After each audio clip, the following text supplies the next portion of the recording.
for the transcription. Yep, so you want to put that on Just- record? I would Yeah, that's just fine. write it down, okay. I record everything as well, lad, so I'm obviously recording now, yeah? Yeah, perfect. Cheers. With my hot chocolate.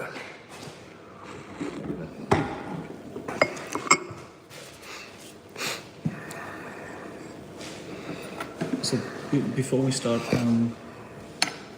people in Germany, like many don't know you. Yep. And now they start hearing about you. And as you can imagine, there's like when journalists write an article about you, they see what's the Guardian writing, what's the Times writing, etc. Of course. So you can imagine what they write. You feel free to ask me every question, any question. When you start reading my name, you're going to read far right, extremist, racist, Islamophobe, Criminal, blah, blah, blah. criminal, all the buzzwords. But like it doesn't matter how we call you or what we think about you. You organized the biggest demonstration. We were going to talk about it, but it was huge. It was huge, and you were the one who organized it. People say that 150,000 came to the rally. How many do you think come to the rally? When you look at the aerial, have you looked at all the aerial footage? Yes, but I'm not good at this. I cannot tell you how many. Have you looked at the aerial footage from the Iraq war protest where they say that's the biggest protest in British history? Well, the aerial footage of this far exceeds the aerial footage of that. How do you think? How many people? This was the largest demonstration in Britain's history. This was a show of force by the British public. This was a message to the establishment, not just the establishment, this was a message to the European Union, because it was a message to the entire... Yeah. The whole of Europe's being invaded and flooded. Our cultures are disappearing. We all see it. Yeah? People are whispering it, but we see it. In every country we see it. If I travel to your capital, it no longer looks like a German capital. If I travel to Paris, it no longer looks like a French capital. At which point are Europeans going to say, enough is enough with this? Yeah? We want our own countries, our own identities, and you're changing them. And you're changing them against the will of the people. It's not that the people don't want this. They've continually said we don't want this. So, yeah. So we want to explain to our audience who is this man Okay. who organized this huge demonstration. Because, as you said, we also have this migration crisis. We also have a big shift happening in our society. So, first question, who are you? Are you an activist, a politician? How do you see yourself? I'm a journalist. I started off as an activist when I started my activism, first of all in 2004, my first ever demonstration, and it was called Ban the Luton Taliban, and it was in my hometown of Luton. Remember, have you heard of Al-Mujahideen? The Al-Mujahideen, they're a prescribed terrorist organisation, Yeah.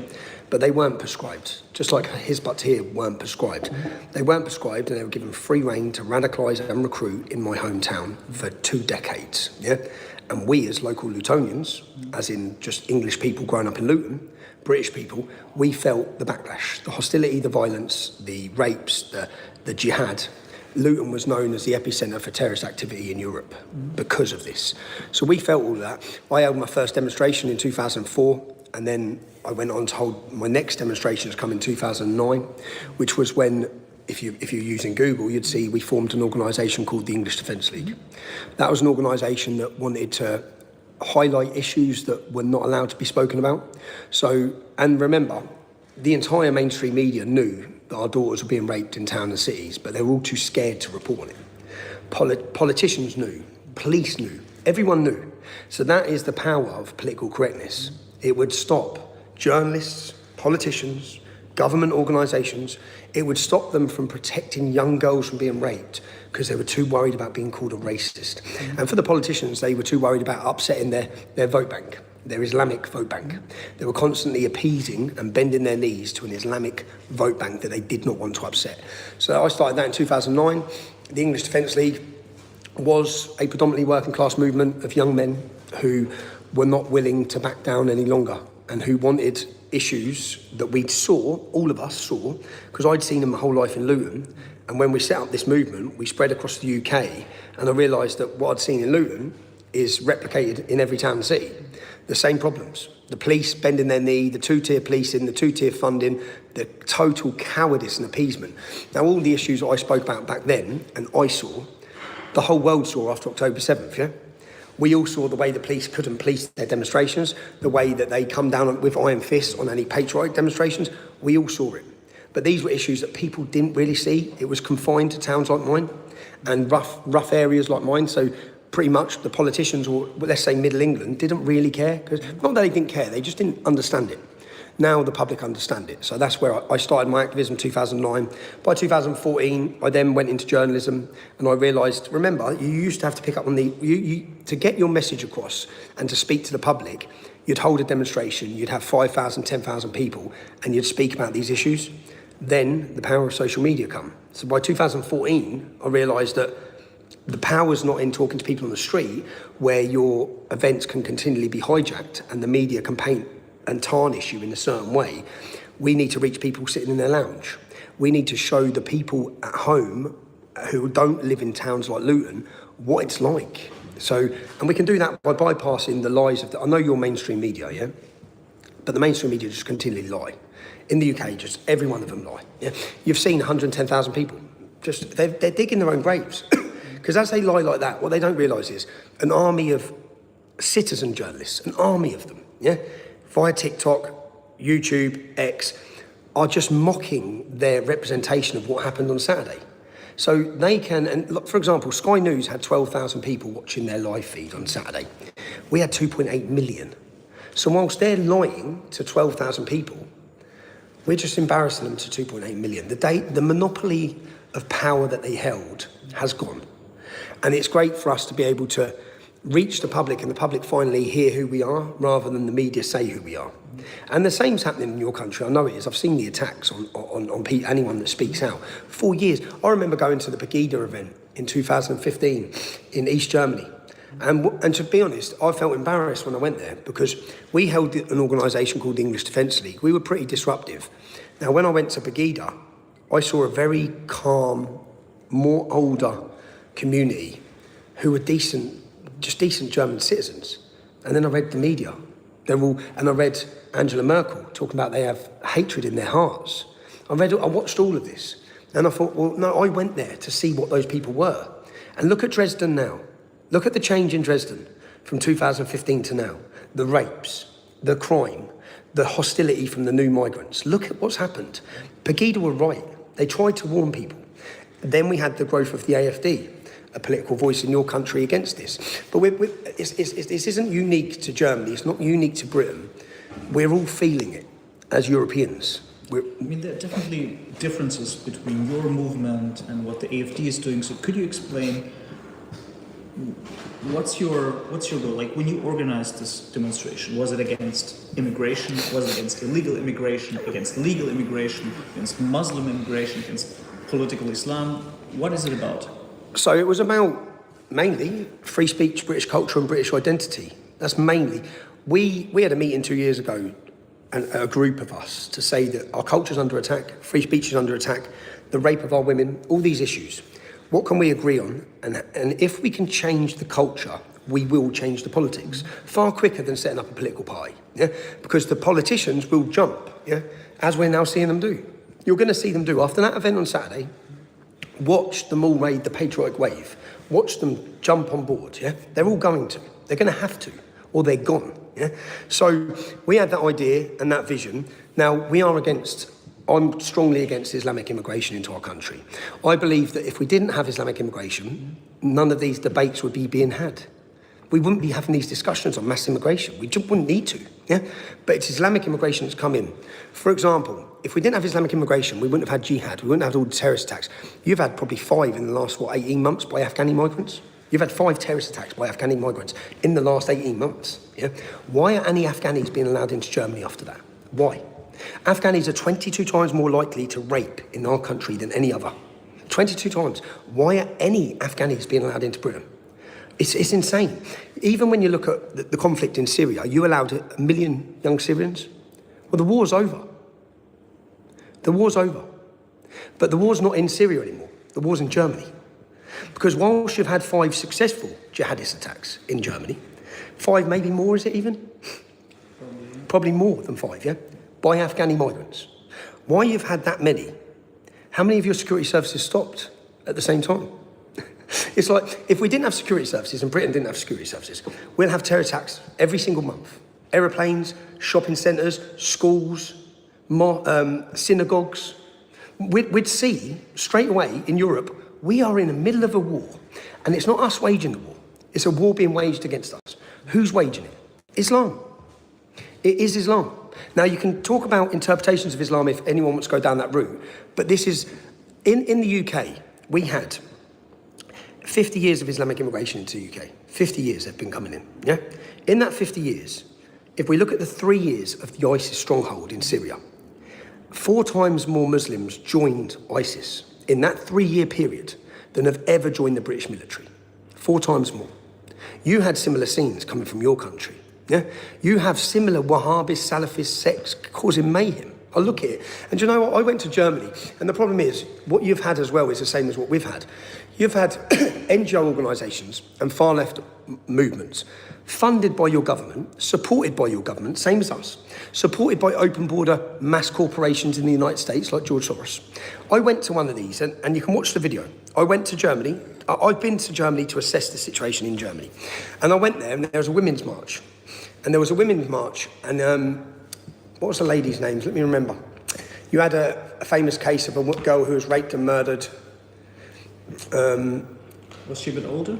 Yeah, she was young. No, I mean the one who organised the women's march. No, so there's a women's march organised by patriots in a city, which I went to report. Okay. And what I did is I went over to the far left organisers and their demonstration. And then I asked, who was Maria Ladenburg? Was it Maria Ladenburg? I don't remember. Okay.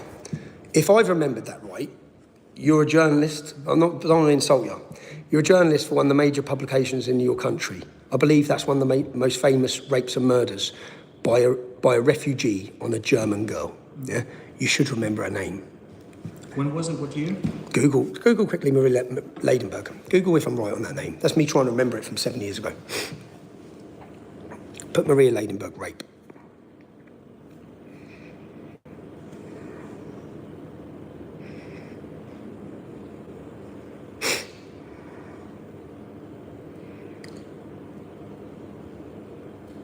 Ladenburger, yeah? So, how old was she? 19-year-old. 19-year-old. Who was she raped and murdered by? A refugee from Afghanistan. Okay, so just from my point of view, yeah, not that I want to go head to head with you. To my defense, it was 1 year before I started working for Bild. So. Okay. To my defense, so was you a journalist before that? No. Okay, I'm going to let you off on that. Okay, sorry, because I'd like to have just said, I'm a journalist in the UK. How am I fully aware? Let me remember, and I'll remember the other names. Yeah? I remember this case because it was in the city where I grew up. Okay, it was a city where you grew up. So in the city there was 3 major rape and murders by refugees. Yeah, in a small time frame in Germany. So I went to the demonstration, and all the German women around, the ones that are being called far right, and I approached your media. And I asked them, excuse me, how are you going to describe these people who are here today? Because we've all faced the same problem. Far right. Well, why are they far right?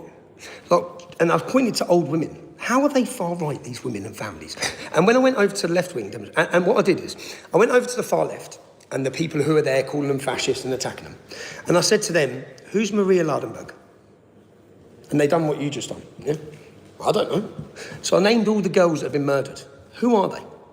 They just looked like they had no idea.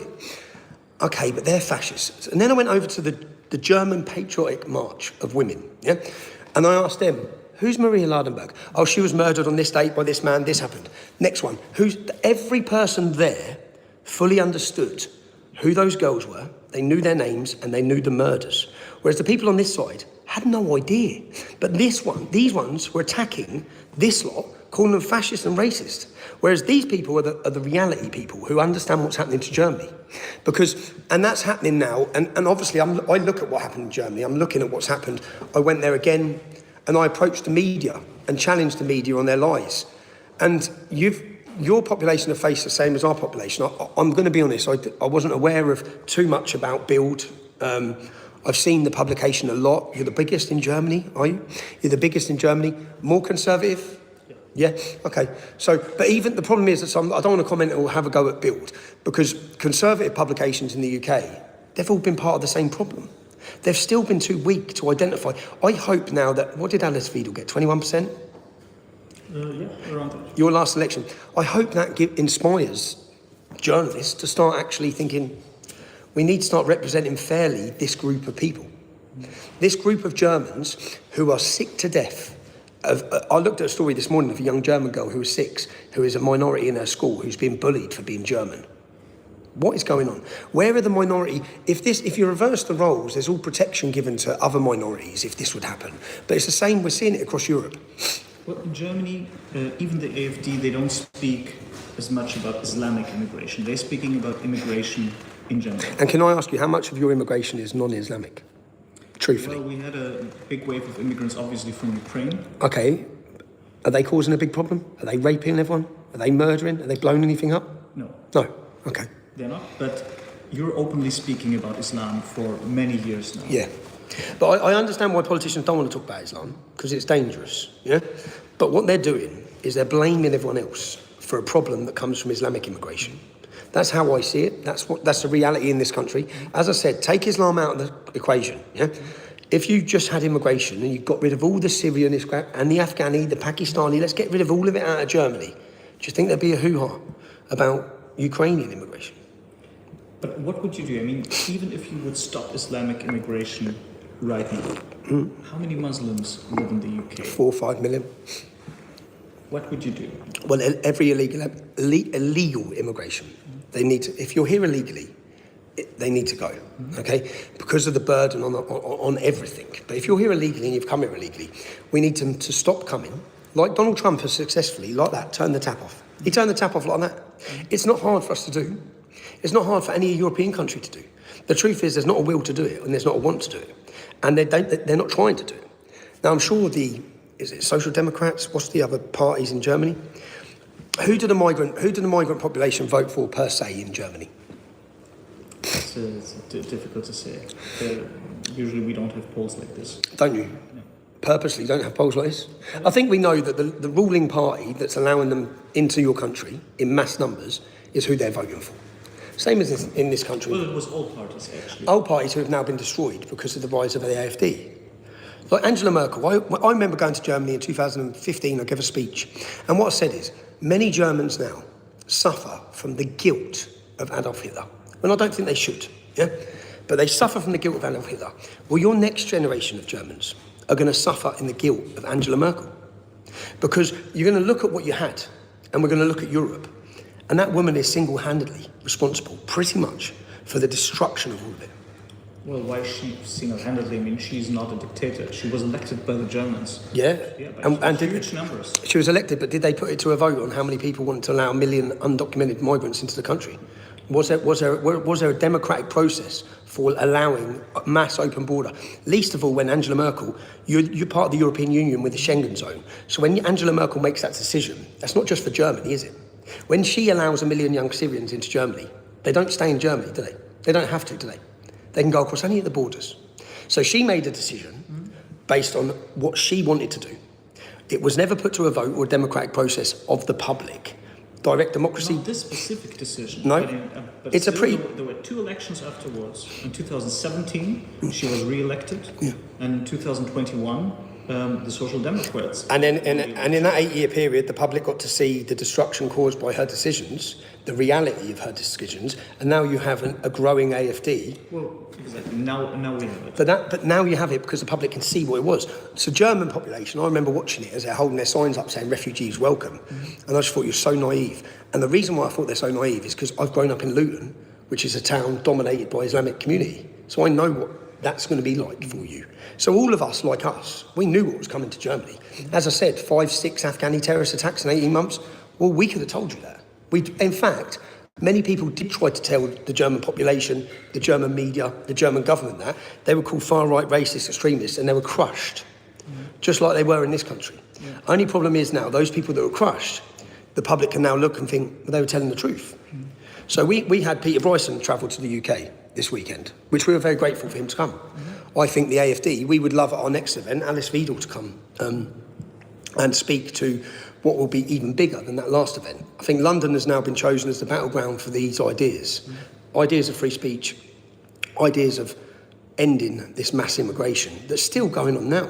Yeah. Last question about the Muslim, not just immigrants, but also citizens who live here. Yep. I don't want to deport every Muslim. Okay. I grew up in Luton Town. So let's imagine that the politicians will follow your will and they will close the border for Muslim immigration. Still, as you said, you have millions of Muslims here. Yep. At least then we're limiting the problem that we have to deal with. Now, out of those millions of Muslims, 33% of them want Sharia law in this country. I don't know what the stats are in your country, but in our country, 33% want Sharia law.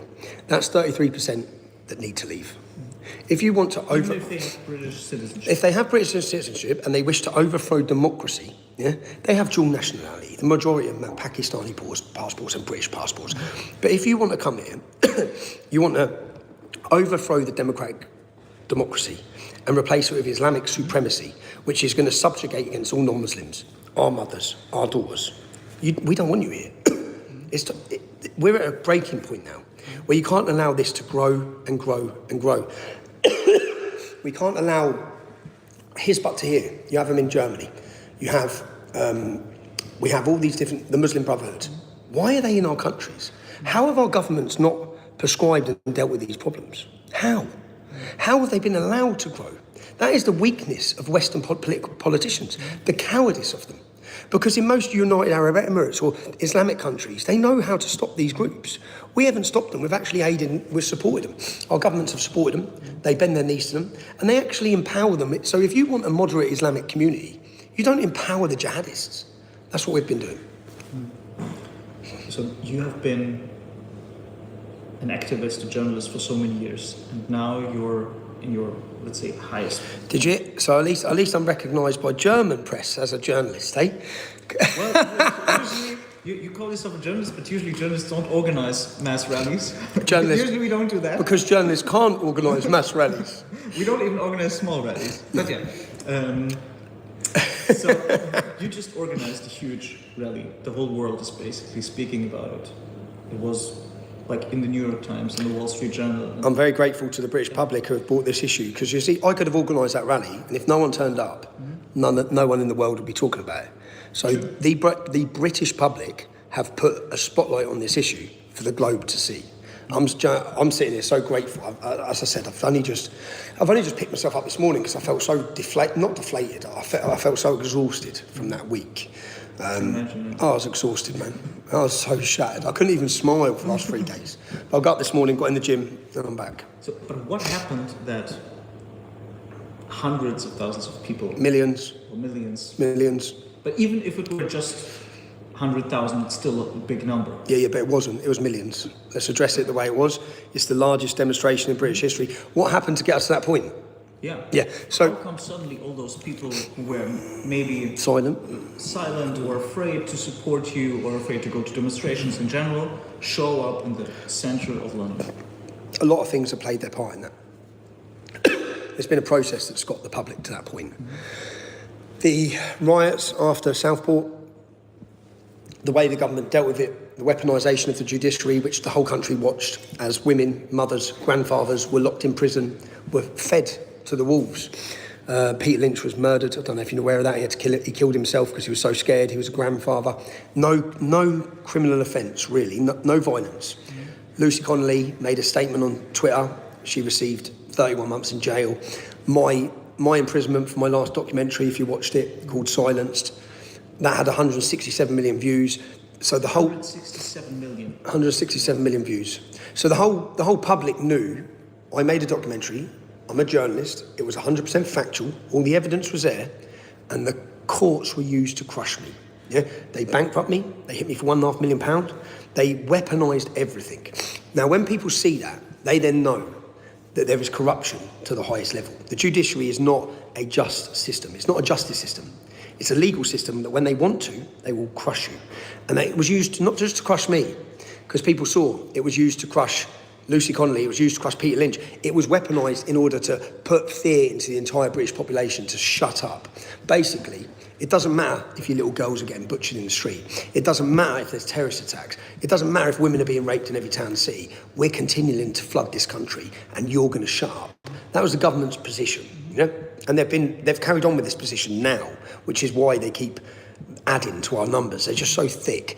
But then I've seen, when we had October 7th, all of these moments played a significant role in getting the public where they are. October 7th happened. We then saw mass demonstrations across the West, yeah? And anyone who's been following this, it's not a surprise to us. There's been alignment coming by the left and Islamists for a long time in hatred of Jews, yeah? And what we saw on the streets, it's not just, I knew we'd see those scenes, but the total lack of willingness of the police to enforce the law against any of them. We've got them flying Hamas flags, ISIS flags, and no one's getting arrested. We then see someone say something about transgenderism and 20 coppers turn up at their door. Yeah. So, but remember, everyone's watching this. Everyone's seeing it. So all of these moments are awakening the masses in Britain. There was an anti-Semitism rally, and I went to report on it. I don't know if you saw this. I went into London as a journalist. I sat down, and the police come into the cafe and said, "You need to leave the capital city." At which point I said, "I'm at work. Like, I'm a journalist. You're not welcome here." Says who? Right? Apparently the organisers of the demonstration. Now, I got a great reception from the Jewish population in London. The organisers of the demonstration, elitist establishment Jews, yeah, who were playing the establishment path. They didn't want me there when Boris Johnson was going to be there. But I'm sorry, as a journalist, you don't decide which journalists report on what, right? Because we don't live under communism, yeah? But that's how they want us to live. They want to decide, and they do decide, who the controlled media are. And the controlled media are exactly that. They're controlled on what they report and how they report. Now, there will not be, I remember when we started the English Defence League, there's like an organisation that all the journalists are part of, and it was about 2010, and there was a briefing that when you talk about the English Defence League or Tommy Robinson, you have to use the words far right, extreme, yeah, criminal, all the things you read. That's organised. Then none of those mainstream publications were allowed to print fairly. Say, hold on a minute. They're not, hold on a minute, what sort of far-right organisation? Do you know the entire time I led the English Defence League, because if you're about to report it was far-right in your article here, the Metropolitan Police Force in Scotland Yard have a domestic extremism unit in Scotland Yard, whose job it is to categorise far-right, far-left groups. The entirety of the time I led that organisation, for 4 or 5 years, it was categorised as a centrist organisation. So the experts never categorised the movement as far right. Of course they didn't. We had a lesbian and gay division. We had a Jewish division, a Hindu division. We had a Sikh division. We weren't far right. We had a problem with Islamic domination. Islam's far right, right? But the whole time we led it, it was a centrist organisation. But of course, once the media decided, the media funded by who, controlled by who, most of it, funded by who and controlled by who? The government are in bed with them the whole time. The BBC, which we pay for, which in the government decide what they report, are then reporting that we're far right, far right, far right, far right, far right, far right, far right. And once you say it 1,000,000 times, the English Defence League was far right. Now, the English Defence League wasn't perfect, but it was not a racist. Do you know every single English Defence League demonstration, a non-white person spoke? You wouldn't know that because the media never showed it. Because they only showed what they wanted to show. And they wanted to show and demonise people like me because the issues we were talking about would expose their policy failures. Why are German women being raped en masse across your country to asylum seekers and migrants? Why? Because of your policy failure of your government. Yes, because of the migrants' attitude, but your government made the decision to bring them in. Angela Merkel made that decision, yeah, to flood your country with hostile barbarians. That's the reality. Yeah? Now, that's not saying every one of them is a hostile barbarian, but in amongst that, which you shouldn't be playing the lottery with the safety of Germany's women or Germany's daughters. It's not a lottery. How many people needlessly now have been murdered, raped or killed at the hands of jihadists, terrorism or rapists that just didn't have to get killed? None of this had to happen if you had strong borders, if you had an immigration policy where people benefited Germany. This is all common sense, yeah?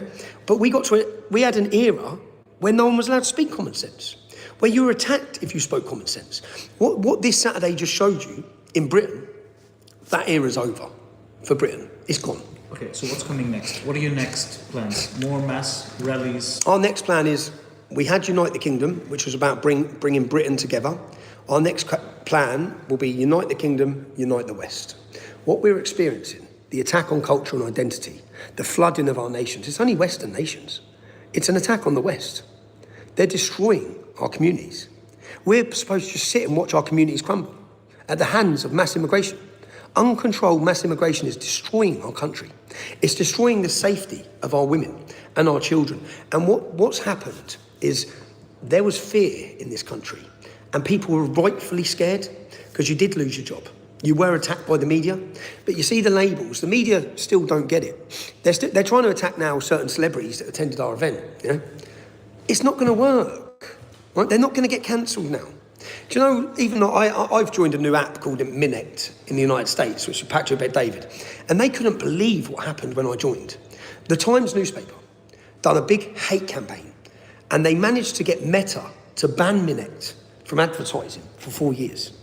But what I explained to them is, but this used to work. Because where they've done this, usually Minect would have cancelled and got rid of me, just like everyone else has over the years. They've bowed to the pressure. Unfortunately for them now, and I can tell you by the direct messages I'm getting, the amount of celebrities, the amount of popular faces who are agreeing with what we're saying now. Now, I always said, I think you saw it after the Austrian election, I said, when all those people who have been whispering, when it shifts, and it's going to shift quick and fast, I never knew it'd be this fast, because in the UK, this 12 months, it's just gone bang. The Overton window was here, it's all the way out the door. Yeah, what people are acceptable to say now, what women and British mothers are standing on camera saying now, it's common sense, but no one was free to say it. And so what are you going to do next? I mean, you described the shift, you said it's a new era. What's next? your role in this? What's my role? Well, next I'm going to do a documentary, my next documentary, but we're going to plan the next event. I'm just waiting to speak with, we want Alice Friedel. We want the leader of the AfD. She's the next Chancellor of Germany, okay? No, she is. She is. They may be able to stop her by all coming together, but they can't stop her forever, yeah? The AfD... Well, they're now at 25%. They're at 25%. The AfD are going to rise to power, and God bless them, okay? Because Germany needs them. The only way you will save Germany is through the AfD. We know that. The rest, I'm looking at Vox I'm looking at Santiago, Vox. That is the future of Spain. That's the future. Now, Le Pen, they've just blocked her. Yeah. This is the future. I'm asking about your role. My role is to help awaken the population and to unify them. That's my role. That's all I've... Or also in the other countries? I've watched for so long as these other countries act individually, and patriots across these countries are separated or divided. I don't think they should be. I think that what's happening is happening to all of us. I would love to see an event in London where there were simultaneous events in European capitals. So that's what you're trying to organise next? We're in discussions at the minute. We're in discussions. We want to reach out to world leaders. This has never happened. The numbers that Britain has showed on the streets and the way they behave themselves in a carnival atmosphere, okay? We hope that inspires other European populations. This is the time. So you're already in discussions also with the AfD? We are already in discussions. We've only had 3 or 4 days. Now, Peter Bryson, your Member of Parliament, has spoke up on my behalf and our behalf in Britain, just as he did on Julian Assange's behalf. Yeah? So I formed Peter come to visit me when I was in prison. We become friends. I have a lot of respect. And then I've also watched the AfD, and I understand what they faced. And I understand the fear even in political parties. Unfortunately, even in some of the right-wing populist parties, they're still worried about these labels. What we're showing in Britain is these labels don't matter. No one cares now. No, that's done. We're going to look back, in the next generation, we're going to look back at this generation and scratch our heads and say, how the fuck did we let this happen? How did we allow a generation of our daughters to be raped because we were scared about being called a word? A word. Now, that word does have consequence, but the power that they had over those words, which was you'll lose your job, you'll lose your career, there comes a point when, as British population, we have to look and say, does your job matter? Does your career matter if your children are not going to have safety? And I think that's been the real awakening to the UK population, is the migrants that are being put in hotels are raping their way through our country. That's what's happening. They're coming out of the hotels. You know, we had a migrant. So after the Southport riots, you had the Southport riots, which was the local population angry because they knew the government were lying to them. So Axel Rudikabana gets caught with a Al Qaeda manual, and he gets caught with an Al Qaeda manual, and he gets caught with ricin. But that was all hidden for 3-4 months. It was caught the same day. But the public knew they were being lied to. Yeah. So the government were trying to hide things, trying to cover up. The public knew there was mass anger on the streets, there was trouble in that city. Now, as soon as there was trouble in that city, trouble spread across the UK. Now, what they never addressed was why people were outside the hotels. Is it Hartlepool or Hull? Now, a migrant, a refugee that we're paying for, left the hotel and come out, stabbed a pensioner to death while shouting about Palestine. Yeah? When people are protesting outside that hotel, that's why they're protesting. Yet the government just called them all far-right racists. Now, Tamworth, there were protests outside the hotel. Well, Mohammed left the hotel and raped an English woman. So everyone in that local community are upset with Mohammed and the policy of the government to put these barbarians in their local community who they know nothing about. So people are protesting there. They're far right, they're racist. Outside pretty much every city where people protested, there was a legitimate and justified reason for anger. Yeah? Now, what we've tried to do, which was successfully done in 4 events now, because Britain's angry, it's at boiling point. Yeah? We've managed to harness that anger and channel it and direct it in a positive manner. Yeah? Because people's anger is totally justified. Right? Germany should be furious. Going through the terrorist attacks from Afghanis, going through the rapes, going through what's happening, going through the hostility, going through the videos that we're eyewitness from your country, you have a right to be outraged. Now, I'm grateful you have a political party like the AfD who can at least address that politically. We, for so long in this country, haven't had a political solution to this because all the political groups have been too cowardly to discuss it. That's about to change as well. So what's your political goal for the UK? Do you want the current government to change course? Do you want Nigel Farage to win the next elections? Or I think Nigel Farage will win the next election. I hope that Nigel Farage has took lots of swipes at us. Yeah, I don't know why. It seems to be an attack on behalf of the establishment each time. I would just much rather, which we tried to do on July 27th last year, I tried to make the point that, look, just stop lying about us. Yeah, we want it to be the cultural revolution movement. So 9 million people voted for Keir Starmer. That scumbag slithered into Parliament with 9 million votes. They're about to recognise the state of Palestine. I just find it all insane as I'm watching it. I think so 9 million people voted for you. 20 million people didn't vote. And that's our fault. Yeah, well, it's not our fault, it's their fault. Because they have made people that neglected, forgotten and disillusioned with politics that they don't feel that their voices matter because they've been told for so long that their voices don't matter. Those 20 million, if we captivate them, if we reach them, if we electrify them and let them know your voices matter and your country depends on your voices mattering, yeah, you are the solution to this fault, to this mess. The 20 million that didn't vote. I'll tell you who the 20 million are. I'd never voted. I don't know any of my friends that have ever voted. Any of us vote, none of us. Yeah. So, and Nigel Farage didn't seem to be going for that block. He wanted to just become the new Tory party. He's filled his party with new Conservatives, with a lot of Liberals, left wing. So he's going for the already politically active percentage. I think that we need to reach the forgotten people. So, and who should they vote for? Will you create your own party? Will you run for parliament? No, I've joined a political party called Advance, and I've joined them because it's the only party I see as a solution and I trust. And that's because of the problems I've seen I wanted that party to be Reform, if I'm honest. I wanted Reform to be the political party that would ride the wave of patriotism as we led the cultural revolution. That's what I wanted. I made my point pretty clear. I do not want to be involved in party politics. I believe I have my position to do, and I just want to do it. Yeah, and that's going to be awakening people, giving them a sense of identity, bringing them together, and then the other 3 political parties. Do you know the Muslim community? All 3 political parties will sit down and listen to them, and they'll give them what they want because they know that they carry power in a vote bank. But is it possible that you will actually run for Parliament, Prime Minister? I don't know is the honest answer to that. I hope we had a vision. Look at us for 24 months ago. We had a vision 24 months ago under this banner, Unite the Kingdom, of what we could possibly do. Look at what we just pulled off in Saturday within 24 months. Yeah? Look where we've got. Look where we've brought the discussion in 24 months. What is now acceptable and palatable to discuss from mass deportations, from remigration. Yeah? Things have changed so quick, so fast. So we had a plan. We're still continuing with that plan. And the plan was always shift the culture, shift the culture, you will shift the politics.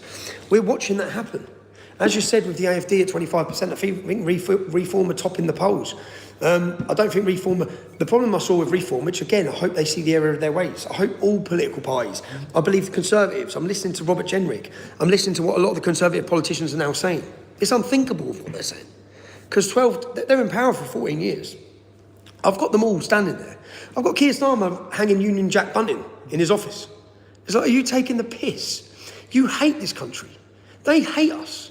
His first and foremost goal is globalism. Ours is British public. And we want a government that puts the British public first, not Afghanistan.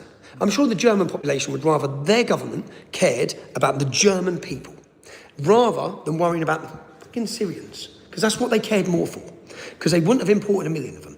And when they bring in, I've had a lot of flack for this discussion, because when they brought in that, well, they needed it for your ageing population, yeah? Why not give tax benefits for more German children? Why not, instead of encouraging people to not work and have multiple children, like, for example, my local imam has 14 children with 3 wives, yeah? We pay for that. Why don't you give tax breaks when you have 2 children, 3 children, 4 children? Bring down the tax rates for those families. Make it a benefit to have more children as a family, yeah? Rather than the total opposite of what you're doing. Start encouraging British families, just like Viktor Orban's doing. You can address these issues without flooding your country with hostile migrants. And if you had to bring in immigration as a population, if you had to, which is the comment I've made, bring in ones that want to work. Bring in Filipinos. Bring in Sikhs. Bringing in 1,000 uneducated Syrians. Everyone knew what was going to happen. We all knew. The whole world knew. And how countries like Germany or countries across Europe can't just look at the UK. Even now, they're about to flood Romania. They're about to flood Serbia. It's not a mistake. It's planned. The United Nations are destroying the structure and the culture of Europe and the individuality of these nations. Now, obviously, when you look at the goal of the European Union, yeah, which you, Germany, are the head of, really, yeah, we left the European Union. Thank God. But we left it not because we hate Europeans. We love Europeans. We are European. We hate a dictatorship. Your migration policies didn't improve so much. No, but they didn't improve because no one got in power. No one was in power that believed in it. They could have improved. They actually got worse. They got worse. That's a surprising thing. Yeah. Well, no, we haven't had Brexit. We still haven't. Until you have a party and a government that believe in it. And the will of the people was never recognised.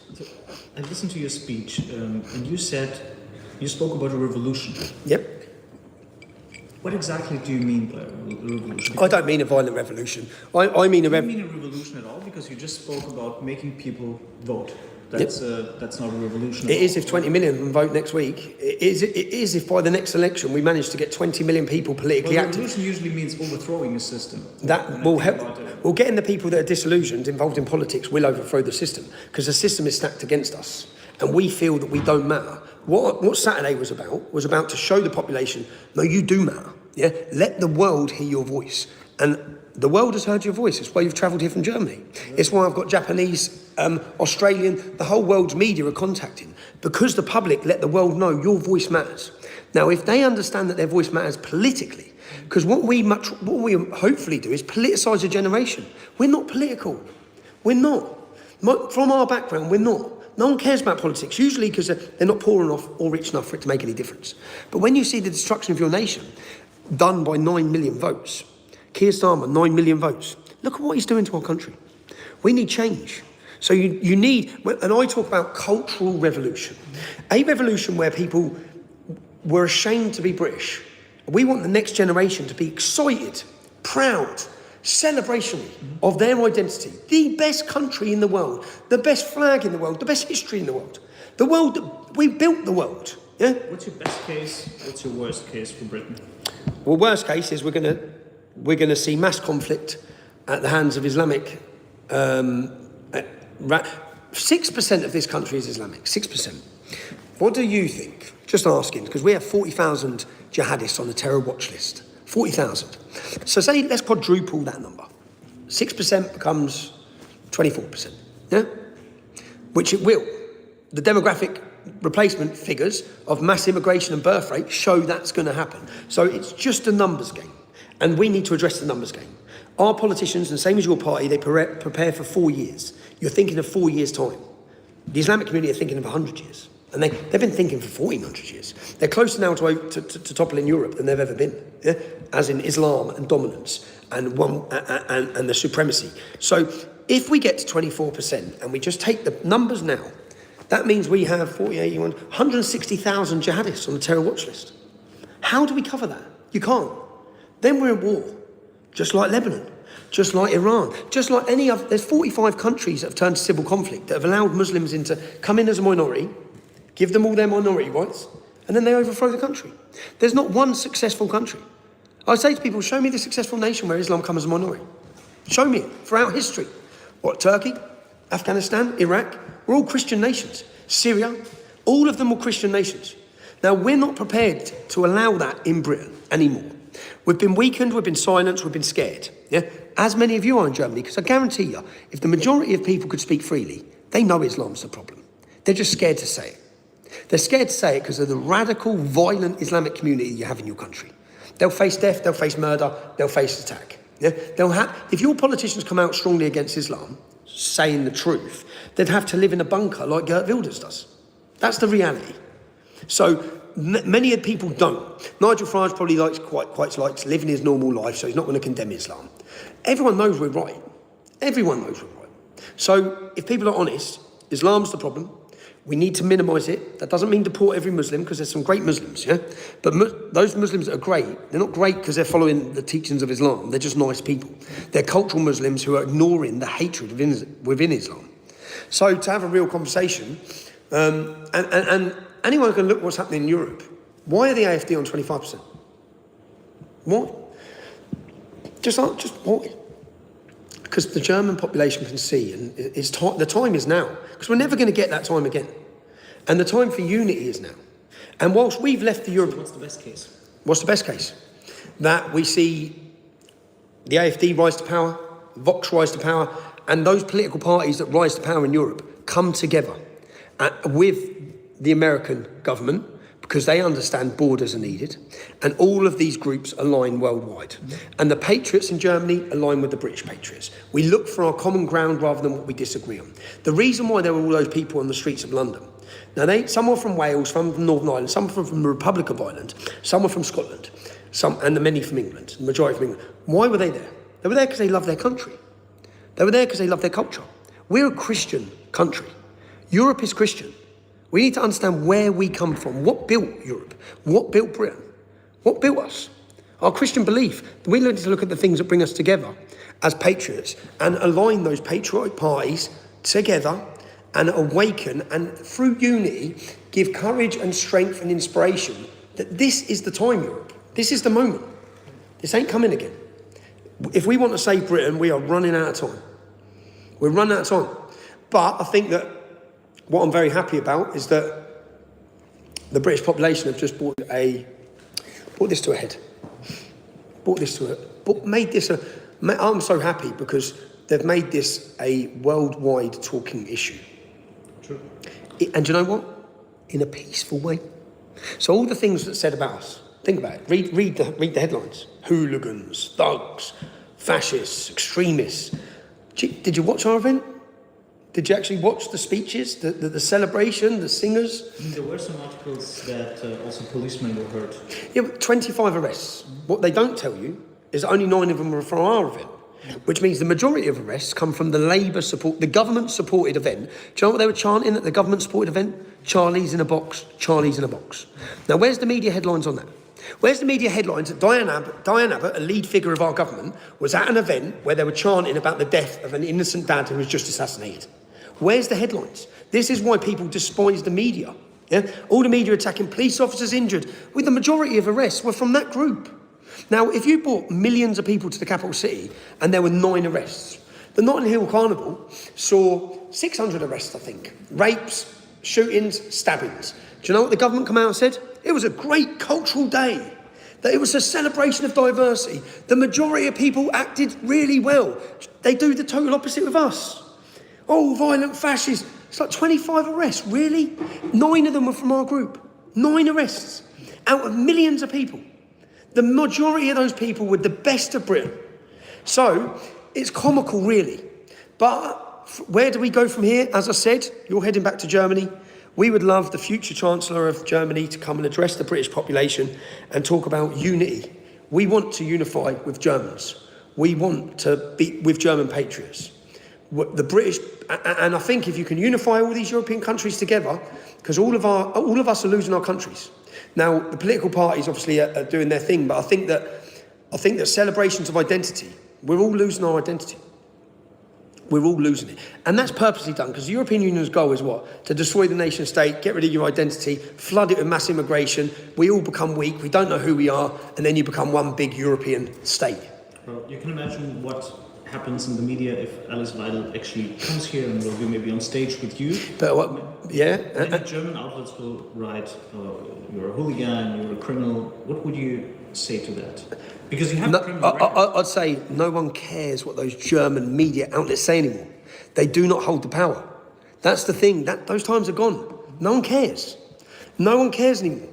They may have had that power. It's gone. It's quite. I sit there laughing, thinking as I look at I just watched Camilla Tominley, some woman. She's done a little Spectator, and she's talking about us. I think no one's watching you. No one's listening to you. I'll just do one little video. We've got far more people listening. Yeah, and also you have a very powerful supporter, Elon Musk. So does Alice Weidel. Yeah. True. And what does he support? Free speech. What they're trying to outlaw. Talk to me about this. Your government are trying to ban a party that are polling at 25%. They're trying to outlaw them. Well, as extremists, domestic. Well, we have two parties in our government. The SPD is in favor of banning them. The CDU is not in favor. So the SPD is in favour of banning a political party polling a quarter of your population. What does anyone think? Well, you're meant to be a democracy. Well, you have to, what's different in Germany and Britain, it's obviously German history, and there's still a big trauma. I say they play on the weakness of the German history because of the guilt of what's previously happened, which none of your new generation are responsible for. Well, it's not just about responsibility, but like most Germans ask themselves, what should have been done in Germany back then to prevent Hitler uprising? It's a totally different ball, it's a totally different battle. But that's a trauma. So they use that. Can I ask you, because you, as Bild, as a newspaper, and as a journalist, with what happened on October 7th, as in an invading army come in to Israel, does Israel have a right to defend itself? Look, I'm from a Jewish family and openly pro-Israel, so you can imagine that. Okay. So with regards to that, so when you've seen what happened in Rotherham, and Telford, and 85 other towns and cities, the Pakistani community have come into this country and they're raping their way through our doors. Do we as a country have a right to defend ourselves in the same manner that Israel does? Well, if you listen to your government, you don't have the right. That's the point. Our government is not in favor of Israel fighting the war. I'm in favour of Israel fighting the war in Gaza. I understand what they're fighting. Many people don't. Do you know, still I get a lot of flack for this. I get a lot of flack for this, which I don't really care because I know I'm right. And I know that if my country was surrounded by these jihadist scumbags who wanted total obliteration and to rape every daughter in the country like they've said in all the previous conflicts, it's like, do you actually know what you're battling here? And how they don't understand, and I stress it every time, if Israel was wiped off the face of the planet by these barbarians, do you think they stop there? No, they don't. They come straight the way through. So, yeah, I just think that, I don't know, I think that was the German guilt issue is a major playing part in what's allowed the destruction of what you see in your country. How do you get to the point now where Germany is still Germany? Because if we become a minority, and this is the argument I'm having in our country. I don't think it's German guilt, actually. Don't you? No, not at all. What do you think? I've done a lot of research about the Germans who killed my family in the Holocaust. And for many decades after the war, there was almost no German guilt in the society. Like, they started really talking about the Holocaust in the 80s and the 90s. So for 40 years, the Nazis were everywhere. Okay. Like the real Nazis. They were even in the first German governments. Like Well, no, Angela Merkel's dad. Yeah, I mean, that's a dad. But I mean... No, she was... when she was younger? She used to dress up in... No, that's not Nazi. She was. She grew up in the East. In the East. Yeah, and she was pro the communism. As a child, yes. So she was brought up as a communist with a dad that was a communist, and then she become the leader of the government, and just all of a sudden forgot communism. Did she? You know what I mean? It's not. I mean, if it would be German, just German guilt, it would not have happened in so many other countries that don't have this type. No, okay, but we all have white guilt. So we have a similar guilt that's put upon us. Guilt, but it's definitely not German. Okay. It's definitely, Okay. then it would be solely in Germany, and it's not. It's happening in the UK. Yeah, We okay. don't feel any guilt for the Second World War. No, but we're made to. Our children are now being indoctrinated to feel that guilt. So what happened to you in the 70s and 80s in the education system in Germany may have been pushing the same indoctrination of guilt, Germany bad, Germany bad, Germany bad, Germany bad, everything about Germany bad. That's what we're having now. We're facing that. Our education, our children are brought up. Did you see at our event? There was a young British girl who went to school on Cultural Day, yeah? And this happened to 30 children. So it's Cultural Day to celebrate your culture. And she wore a Union Jack dress. They sent her home. And what message does that send to us and our children? Now, I've witnessed this growing up in Luton. St. Lucian Day, massive festival, yeah? St. Patrick's Day, 3-day festival. Eid, massive party. St. George's Day, banned. English Day, banned. Can't bring in the emma of St. George at school. Nope. Now, this slowly teaches the English that they don't have an identity or they should feel ashamed of that identity. And what then fills that void, which is what we've seen, Islam, cultural Marxism, socialism, communism, the LGBTQ plus mafia, all these different things of other ideologies fill the void. When Christianity is attacked and identity is under attack, it just leaves a space. And into that space fill all these other ideologies. The problem is, Christianity and identity don't wish the destruction of Britain. All those other ideologies wish to destroy what made this country great. And I'm guessing that's the same, what we've witnessed in this country, it's happening across the board. It's not happened in Poland, they haven't experienced it. But that's because they haven't had mass immigration. I think the east of Germany, obviously when I went to the east, it's changing now, was a different ballgame. When I went to Dresden and experienced the mindset of the people there, compared to going to West Germany, because West Germany was infected with mass immigration for 30 years when the East wasn't. The wall probably protect the East from mass immigration. Well, it didn't protect them from other things. Of course not. But at this, yeah. I wanted to talk about Elon Musk. Yes. How did this happen that the richest man on the planet decided to support you? Like, have you met him? Are you in touch with him? That's the first time I've ever spoke with Elon Musk. That's the first time on that live stream was the first time I've ever spoken with Elon Musk. I'm very grateful. I'm very grateful more so for the torch that he shone on the rape of our daughters, the rape of Britain, which is what it needs to be looked upon. It needs to be called the rape of Britain, because that's what's happened. Yeah? And he, when I was in prison, he obviously shared my film, which I was very grateful for, but I was more so grateful of the work he done and the effort he made, and the risks to reputation and everything, by really highlighting these issues. And then also, I guess it's helped us with credibility to our message. But I watched what he was doing with the AFD. I watched what he was doing. He's a believer. It's as simple as this. Americans, and many of them, believe in free speech. And Europeans, many of them, who are leading us, don't. It's just that simple. So it's that simple. Even now with what they've just done to Le Pen, well, they can temporarily halt it. All these parties can come together and try and stop it. You're only delaying it. Because the way Europe's swinging, the future has borders and the future belongs to patriots. That's the future. You can try and delay it, you can try and stop it. What's that swing from left to right that's currently happening? And the important role we play, or I think I can play, or I want to play, is that under the United Kingdom banner, different to Germany, different to France, we have had immigration that successfully worked, because a lot of your immigration, pretty much all of it, and France's, is Islamic. Yeah? A lot of ours wasn't. So we've had successful integration that's come from Hindu communities, Sikh communities. All of it has to be relative in number. It has to be. Yeah. We do not want mass open border. We do not want illegal migration that sees 1 million people. We actually want negative migration at this point. Yeah. We need to protect the future of culture and identity of this nation. But we have many communities that have come here and successfully worked, successfully fell in love with this culture, with this identity. They've embraced it. I want to make sure that they're not thrown to the scrappy, and people don't get frustrated with those decent, hard-working British communities, which is what, if you look at the diversity of our support, if you look at the crowd, that's the message we've been sending from day dot. Yeah? Last question. Yep. If you imagine Britain in 12 or 24 months, where will it be politically? Politically, it's going to be a different world. They can't stop it. It's going to be a different world. You see, the way I've spoke for the last 15 years, that's going to be the way our politicians are going to be speaking. That's it. They either do that, or or they move out of the way. Because coming through is a new generation and the British public who are not going to tolerate the bullshit or the political correctness. We want strong men, leadership, not weak cowards who are still playing the politically correct game. That's 5 years ago, lads. Yeah, you had to say things 5 years ago. You had to be careful. Not anymore. The public have shown the country that. The public have told the government that on Saturday. That's the message to the government. Look at my past, yeah?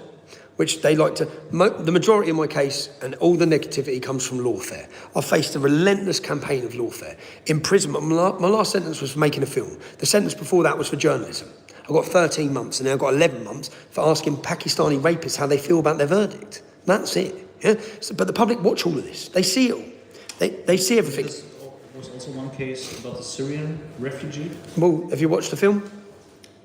No, but they say it was libel or something like that. Yeah, it was libel, but have you watched the film? No. That's the film that had 167 million views. Do you know if I ask you to watch it now, I'll get 2 years in jail? Free speech, eh? I just got 18 months in prison for making a film about that. And my film showed the truth. With covert recordings, it showed that teachers were paid by Pakistani politicians. The local council spent £275,000 buying the silence of their staff to prevent them telling the truth so they could say I lied. Yeah? I didn't lie. The whole country knows I didn't lie. That's their problem now. The government's problem, the politicians' problem, the court's problem. Anyone who watched that film knows I didn't lie. Yeah? And I willingly released that film. I knew when I released that film I'm getting 18 months in jail or 2 years in jail. But I'd done it because I knew what the film proved. The film proved so that people could actually see with their own eyes. It's lawfare. Yeah? I didn't lie. The media said I lied. I didn't lie. Now, even that case there, when you look at that case, it's like, I'm a journalist, I made a documentary, I'm not going to apologise for it. I do not apologise at all for reporting the truth. Mr. Robinson, thank you very much. Thank you very much. Cheers. Great meeting. Very interesting. No problem. Thank you. I'll turn this off. What was that, 60 minutes? Yeah. Have a good day, everybody. How do I end it? I'm not used to doing this. But you live streamed it? Yeah, I did, yeah. Always do. Really?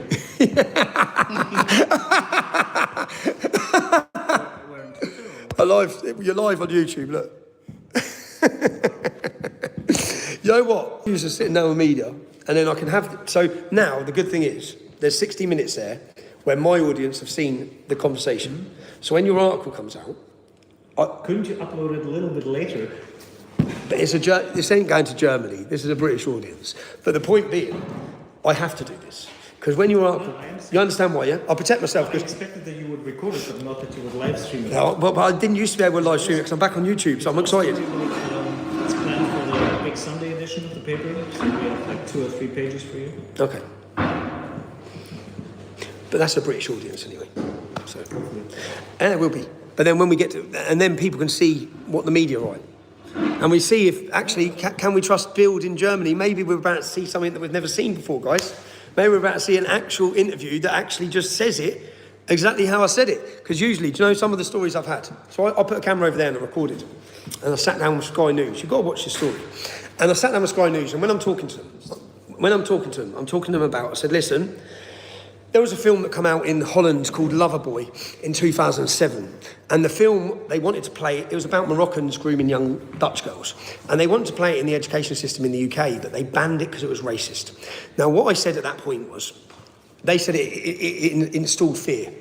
And I said, I don't care if it installs fear, if it protects kids from being raped.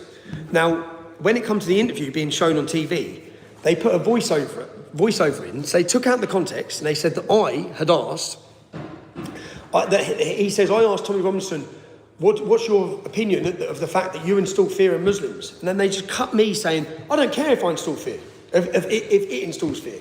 So they took a question that they didn't ask me and gave an answer that I didn't answer and then published it to the public. And that's still online now. So the media have continually attacked, lied, smeared and falsified stories against me. So my audience, I show them what happens. Apologies if that has upset you in any way, sir. Thank you very much. I have to protect myself, thank you. I don't know how to end it though, guys. How do I end it?